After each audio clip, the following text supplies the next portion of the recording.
La parole est à présent à Madame Élise Fagellès.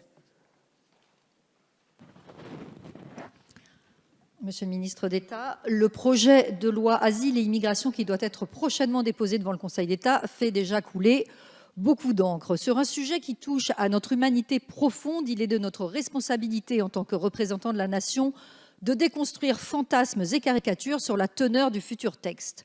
Oui, pour que la France soit à la hauteur de sa tradition d'asile, il fallait avoir le courage politique de proposer une réforme ample et ambitieuse, car c'est un système qui dysfonctionne depuis des années. Le président de la République l'a rappelé hier lors de votre visite conjointe à Calais, c'est l'ensemble de la procédure qui doit être refondée. Délai d'examen, hébergement, meilleure intégration et aussi effectivité des mesures d'éloignement. Mais plus généralement, ce sont des solutions globales innovantes qu'il faut mettre en place. J'ai eu le plaisir de vous recevoir au mois de décembre au sein de ma circonscription dans le 10e arrondissement de Paris, dans les locaux de l'association France Horizon.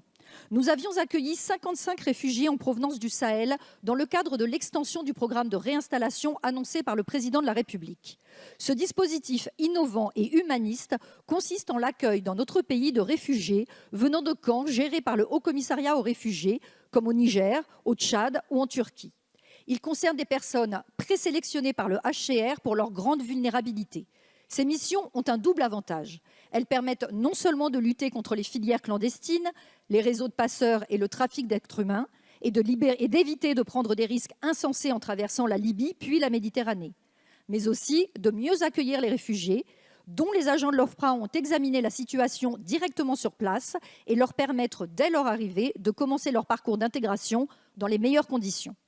Ma question, monsieur le ministre d'État, est double. Pouvez-vous nous dire quelles sont les prochaines missions de réinstallation prévues?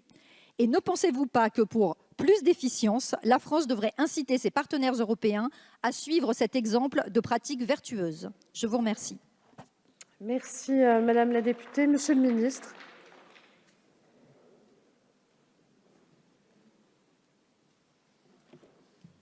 Madame la députée, merci de votre question. C'était effectivement un accueil très émouvant que nous avons réalisé ensemble, où nous voyons un certain nombre de personnes qui venaient de zones effectivement en grande difficulté, de zones où ils connaissaient la guerre, où ils connaissaient la famine parce que la guerre, que nous avons décidé d'installer en France. J'ai reçu il y a 2 mois environ le haut commissaire aux réfugiés. Et donc, nous avons dit que la France accueillerait 10 000 personnes réinstallées. 7 000 dans les zones autour du conflit syro-irakien et qui sont aujourd'hui dans tous les pays qui sont autour, dans des camps très souvent de fortune, qui vivent dans des conditions difficiles, et 3 000 à partir effectivement du Niger. Très souvent d'ailleurs un certain nombre de gens qui avaient pu passer par la Libye et que nous faisions revenir jusque dans le Niger pour pouvoir ensuite les accueillir dans notre pays.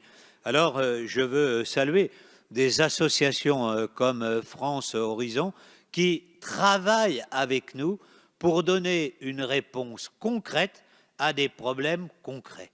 Parce que je pense que pour tous ceux qui viennent en France, pouvoir effectivement obtenir des réponses concrètes, c'est mieux que tous les discours verbaux. C'est dans la réalité des faits qu'ils trouveront une solution et moi je suis très fier de les avoir accueillis. Merci.